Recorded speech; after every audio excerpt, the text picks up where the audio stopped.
Hi hello welcome back to our YouTube channel. Healthy halwa ಮಾಡುವ ಅನ್ಕೊಂಡಿದೆ, ಅಂದರೆ ಬೀಟ್ರೂಟ್ ಹಲ್ವಾ. ಅದು ಶುಗರ್ ಬಳಸದೆ ಜಾಗರಿಯಲ್ಲಿ ಮಾಡುವ ಅನ್ಕೊಂಡಿದೆ. 3 ಬೀಟ್ರೂಟ್ ತಗೊಂಡಿದೆ, ಪೀಲ್ ಮಾಡಿ ಇಟ್ಕೊಂಡಿದೆ. ಇದನ್ನೀಗ ಸಣ್ಣದಾಗಿ ತುರ್ಕೊಳ್ಬೇಕು.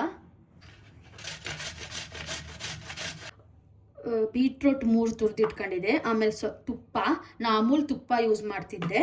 ಆಮೇಲೆ 1 ಕಪ್ ಹಾಲು, ನಾ ಇದು ಗಟ್ಟಿ ಹಾಲು ತಗೊಂಡಿದ್ದೆ, ನೀರು ಮಿಕ್ಸ್ ಮಾಡಲಿಲ್ಲ. ನಾನು ಆಮೇಲೆ ಕನ್ಸಿಸ್ಟೆನ್ಸಿ ತಕ್ಕಂಗೆ ಎಷ್ಟು ಬೇಕು ಅಷ್ಟು ನೀರು ಮಿಕ್ಸ್ ಮಾಡ್ಕೊಂತೆ. ಆಮೇಲೆ ಗೋಡಂಬಿ, ಆಮೇಲೆ ನಾನು ಬೆಲ್ಲ ಯೂಸ್ ಮಾಡೋದ್ರಿಂದ ಪುಡಿ ಬೆಲ್ಲ ತಗೊಂಡಿದ್ದೆ. ನೀವು ಕಲ್ಲು ಬೆಲ್ಲ ಇದ್ದರೆ ನೀವು ಅದನ್ನು ಗುದ್ಕೋಬೋದು, ಗುದ್ಕೊಂಡು ಪುಡಿ ಮಾಡ್ಕೋಬೋದು. ಆಮೇಲೆ ಗುದ್ದಿಟ್ಕೊಂಡಿದ್ದು ಯಾಲಕ್ಕಿ. ಬನ್ನಿ ಈಗ ನಾವು ಬೀಟ್ರೂಟ್ ಹಲ್ವಾ ಮಾಡುವ. ಫಸ್ಟ್ ಪ್ಯಾನ್ ಹೀಟ್ ಆದ ಕೂಡಲೇ 1-2 ಚಮಚ ತುಪ್ಪ ಹಾಕಂತಿದ್ದೆ. ಈಗ ತುಪ್ಪ ಬಿಸಿ ಆಯ್ತು, ಅದಕ್ಕೆ ತೆಗೆದಿಟ್ಟಿರೋ ಗೋಡಂಬಿ ಹಾಕುವ, ರೋಸ್ಟ್ ಮಾಡ್ಕೊಂಬ. ಜಾಸ್ತಿ ರೋಸ್ಟ್ ಮಾಡೋದು ಬೇಡ, ಜಾಸ್ತಿ ಅಂದರೆ ಸ್ವಲ್ಪ ಕೈ ಬರುತ್ತೆ, ಹಂಗಾಗಿ ಗೋಲ್ಡನ್ ಬ್ರೌನ್ ಬಪ್ಪು ತನಕ ಸ್ವಲ್ಪ ಹೊರ್ಕಂತ. ಮೀಡಿಯಂ ಫ್ಲೇಮಲ್ಲಿ ಇಟ್ಟರೆ ಸಾಕು, ಯಾಕಂದರೆ ಬೇಗ ಕೈಟಿ ಹೋಗ್ತಿದೆ. ಹಂಗಾಗಿ ನಿಮ್ಮ ಹತ್ರ ದ್ರಾಕ್ಷಿ ಇದ್ರೆ ದ್ರಾಕ್ಷಿನೂ ಹಾಕೋಬಹುದು, ಒಣ ದ್ರಾಕ್ಷಿ, ಬಾದಾಮ್, ಪಿಸ್ತಾ ಏನಿದ್ರು ಅದನ್ನ ಕ್ರಶ್ ಮಾಡಿಬಿಟ್ಟು ಹಾಕೋಬಹುದು, ಚೆನ್ನಾಗಾಗತ್ತೆ. ಇದೀಗ ಗೋಲ್ಡನ್ ಬ್ರೌನ್ ಬಂದಿತ್ತು, ಇದನ್ನೀಗ ಸೈಡಿಗೆ ಎತ್ತಿಟ್ಕೊಂಬ. ಬೀಟ್ರೂಟ್ ಇತ್ತಲ್ಲ, ಇದೇ ತುಪ್ಪಕ್ಕೆ ಹಾಕಿ ಸ್ವಲ್ಪ ಬಾಡ್ಸ್ಕೊಂತ.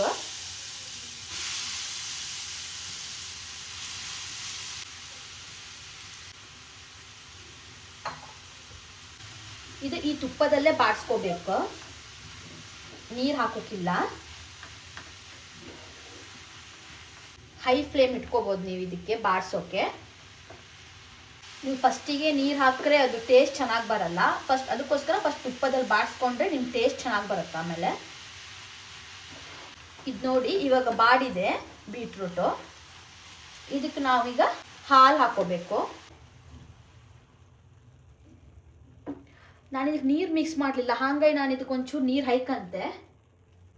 ಎಷ್ಟು ಹಾಲು ತಗೊಂಡಿನೋ ಅಷ್ಟೇ ಸ್ವಲ್ಪ ನೀರು ಹಾಯ್ಕಂತಿದ್ದೆ.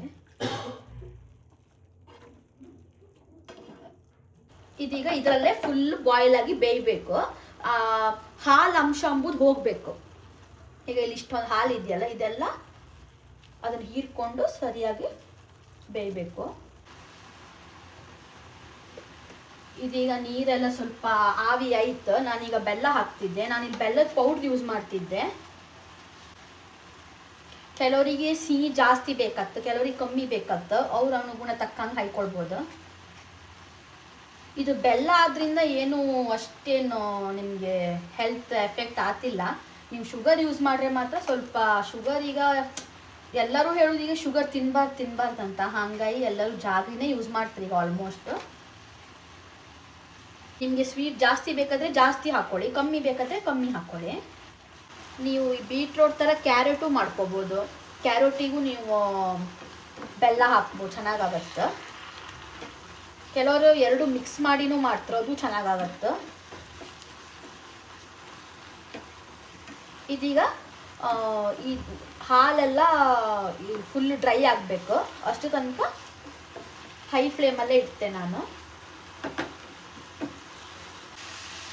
ನೀವು ಒಂದು 3 ಬೀಟ್ರೂಟ್ ತಗೊಂಡ್ರೆ ಚಿಕ್ಕ ಗಾತ್ರದ್ದು, ನೀವು ಒಂದು 4 ಜನರಿಗೆ ಸರ್ವ್ ಮಾಡ್ಬೋದು, 4 ಜನ ತಿನ್ನುವಷ್ಟು ಆಗುತ್ತೆ. ನೋಡಿ, ಇದು ನೀರೆಲ್ಲ ಹಾಲು ಮತ್ತು ನೀರು ಹಾಕಿದ್ದೆಲ್ಲ ಆವಿಯಾಗಿದೆ. ಈ ಥರ ಸಪ್ರೇಟ್ ಆಗಬೇಕು ಪ್ಯಾನಲ್ಲಿ. ನೋಡಿ, ಈ ಥರ ಆಗಬೇಕು. ಚೆನ್ನಾಗಿ ಬೆಂದಿದೆ. ಸ್ಲೋ ಫ್ಲೇಮಲ್ಲಿಟ್ಟು ಪುಡಿ ಮಾಡಿರೋ ಯಾಲಕ್ಕಿನ ಹಾಕ್ಕೊತಾ ಇದ್ದೀನಿ. ರೋಸ್ಟ್ ಮಾಡಿ ಇಟ್ಕೊಂಡಿರೋ ಗೋಡಂಬಿನ ಹಾಕ್ಕೊಳ್ತಾ ಇದ್ದೀನಿ. ಆಮೇಲೆ 1 ಚಮಚ ತುಪ್ಪನ ಹಾಕ್ಕೊಳ್ತಾ ಇದ್ದೀನಿ. ಇವಾಗ ಇದನ್ನು ಮಿಕ್ಸ್ ಮಾಡ್ಕೋಬೇಕು ಸರಿಯಾಗಿ. ನಿಮ್ಮ ಹತ್ರ ಯಾಲಕ್ಕಿ ಪೌಡರ್ ಇದ್ರೆ ಅದನ್ನು ಹಾಕ್ಕೋಬೋದು, ಇಲ್ಲದಿದ್ದರೂ ಇದನ್ನು ಪುಡಿ ಮಾಡಿಬಿಟ್ಟು ಗುದ್ದುಬಿಟ್ಟು ಹಾಕ್ಕೋಬೋದು. ನೋಡಿ ಎಷ್ಟು ಚೆನ್ನಾಗಿ ಬಂದಿದೆ ಅಂತ. 1 ಸ್ಪೂನ್ ತುಪ್ಪ ಹಾಕಿದ್ದೀರಲ್ಲ, ಅದು ಲೋ ಫ್ಲೇಮಲ್ಲೇ ಇಟ್ಟು ಆ ತುಪ್ಪ ಎಲ್ಲ ಬಿಟ್ಕೋಬೇಕು. ಅಲ್ಲಿ ತನಕ ಲೋ ಫ್ಲೇಮಲ್ಲೇ ಇಡಬೇಕಾಗತ್ತೆ. ತುಪ್ಪ ಎಲ್ಲ ಬಿಟ್ಕೊಳತ್ತಿದ್ದು ಇವಾಗ ಸೈಡಿಗೆ. ಬೀಟ್ರೂಟ್ ಹಲ್ವಾ ರೆಡಿಯಾಗಿದೆ. ಇದನ್ನು ಒಂದೀಗ ಬೌಲಿಗೆ ಹಾಕೋಣ.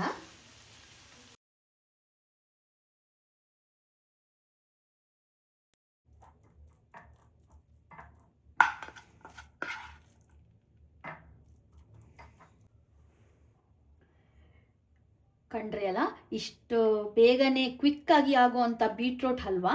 ಇದ್ರ ಮೇಲೆ ನೀವು ಐಸ್ ಕ್ರೀಮನ್ನು ಸರ್ವ್ ಮಾಡಿಬಿಟ್ಟು ತಿನ್ಬೋದು, ಚೆನ್ನಾಗಾಗತ್ತೆ. Healthy recipe without sugar.